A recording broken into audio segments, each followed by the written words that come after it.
because of the car's deep front wing, and the French girl had to start alongside, hoping that her new car would bring some different luck. Dogged by problems throughout the Open Series, this was the last chance for Michel to beat the British drivers, wasting no time in setting the pace on the opening special stage. Backing up the sport's first lady was German ace Harald de Muth, making his first appearance in Britain this year. Swedish star Per Eklund was hoping for victory in Group A with the Toyota Supra. But the man everyone had their eyes on was Jimmy McRae, the reigning British champion in the AC Delco Opel Manta 400. Consistent scoring throughout the previous events, including victory on the Circuit of Ireland, meant he started the Manx with a slight advantage over his rivals. But with Opel teammate Russell Brooks desperate to take his first Open title, the 3-day, 400-mile event was always going to be a frantic race. Dark horse in this championship battle was Malcolm Wilson, driving a Sport Quattro for the first time. Mikael Sundström in his Peugeot 205 Turbo 16, the four-wheel drive car which has dominated the '85 World Series, had a problem with a broken rear differential, putting 350 bhp through the front wheels only. Completing the massive Audi attack was young David Llewellyn in his Audi Sport UK entered Quattro. The importance of the British Championship is underlined by the numerous manufacturers chasing honours. Nissan have a 240 RS for Terry Cabey, while Skoda have surprised a few people throughout the season. John Hogland's 130 LR already the victor in its class.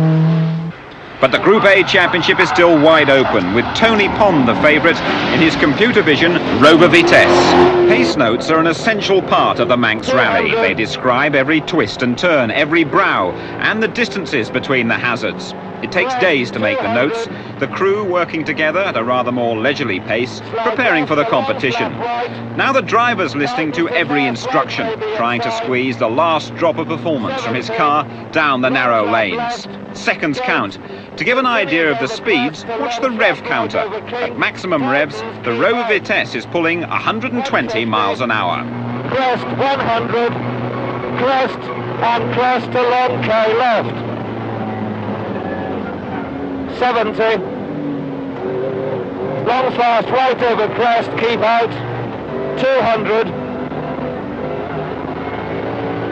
Flat right, 200. Crest to fast right, flat left, 70, curve, crest to narrow slide right over dip, twisty 100, fast K left, twisty 70, crest keep left to turn slippy K right over crest, gravel, 250. Rain starts to fall, it's McRae who makes the early break, the Scotsman throwing down the gauntlet as he storms the slippery stages. Wilson responds, learning the short wheelbase Audi under difficult conditions. David Llewellyn shocks the establishment by holding third place with some furious driving in the rain. Mouton's early charge has already hit trouble with brake problems, dropping her into the clutches of Tony Pond, who's put the Rover well inside the top 10. Brooks has been delayed with a puncture, dropping him 2 minutes, while Bertie Fisher has restyled his Manta, keeping him down the leaderboard. By the early evening, the island had left its mark on many. De Muth, unable to match the leaders and trailing teammate Llewellyn, while Sundström struggles with a broken car as he approaches the overnight rest halt. But at the service area behind the TT grandstand, attention turns to the leader. Jimmy McRae arrives needing emergency repairs. Friday morning, Malcolm Wilson is leading the Tudor Wabasto Manx Rally. It's a sensational drive. Second, McRae. His mechanics have changed the cylinder head, but he was penalised for being unable to keep to the strict timetable. And as well as losing the lead, he's now under threat from his teammate. Second place would still give McRae the championship, but Brooks is storming back into contention. Punctures and suspension problems kept him out of the frame on the first day. Now he sees his chance. He's going for gold. Proving his opening day was no fluke, David Llewellyn holds on to third place, resisting the challenge from Sundström's Peugeot. However, it's a battle which is about to be cut short when the young Finn retires with engine problems. The Rover Vitesse team are still dominating Group A ahead of Per Eklund's Toyota, but that battle is also about to be resolved in dramatic fashion. Keeping on the right side of the white line, Bertie Fischer is recovering from his first day's blues.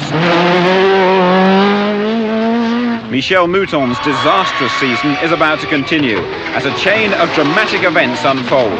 Tony Pond crashes into a bank. Leader Malcolm Wilson hits a wall and overturns. And Michel goes straight on into another piece of scenery. You know, everything was all right with the car, everything was all right with the note. I was in the right position to turn. I steered completely and the car went straight in the wall. I couldn't do anything. I saw everything coming and I couldn't. I was really completely steering. But looking afterwards on the mark, it's maybe some water on the road. I don't know. The corner, they said it's very slippery. All the other car was really slippery. But I didn't slide at all. This is what I don't understand. Because when you touch water and one wheel is touching water, you must slide to go and to hit. We hit straight, absolutely straight. And I remember exactly, I was like this and I saw the car going straight. But really, I remember that nothing was wrong with my notes and nothing was wrong with the car. So it can be maybe the condition of the road, maybe, or, you know, it's difficult to say.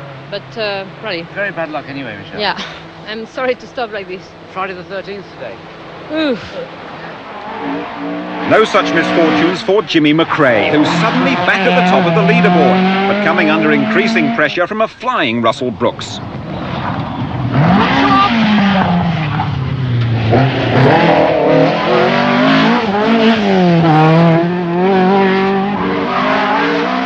Russell's really got the bit between his teeth and sees the championship within his grasp. With the demise of Mouton and Wilson, the Audi challenge is left to David Llewellyn, cutting corners in a desperate bid to stay ahead of teammate Harald de Muth. Audis have never succeeded on this tough tarmac event, but these two are going well, although, as the German discovers, the ditches are waiting if he relaxes for a split second. What?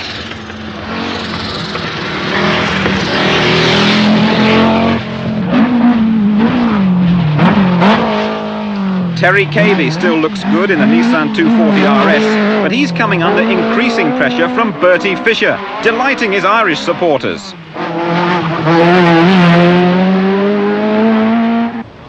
With Pond now a spectator after his accident, teammate Mike Stewart is driving well in the second computer vision Vitesse and looks set to earn the team the Manufacturers Award until transmission problems cruelly force him into retirement. When Mark Lovell retires, Ford hopes rest with Stig Andervang in his Escort RS Turbo. But this fine challenge is about to end with transmission problems, handing the Group A category to Per Eklund's hitherto reliable Toyota Supra. However, Friday the 13th is about to put a jinx on the Toyota team as well. Heading for the overnight halt, there are worried faces in the service area. Saturday morning, the final lap of the island, and the Open Championship's going down to the wire. Despite removing the offending spotlights, McRae's engine is still overheating as Brooks closes relentlessly. The battle for third place comes alive when Llewellyn's storming run ends with a blown engine and de Muth is left to uphold Audi honours. But the German's coming under increasing pressure from Fischer, about to make it a clean sweep for Opel.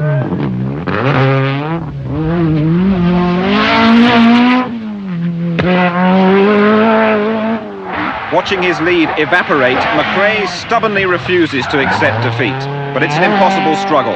Just 3 stages from home, a shock absorber breaks.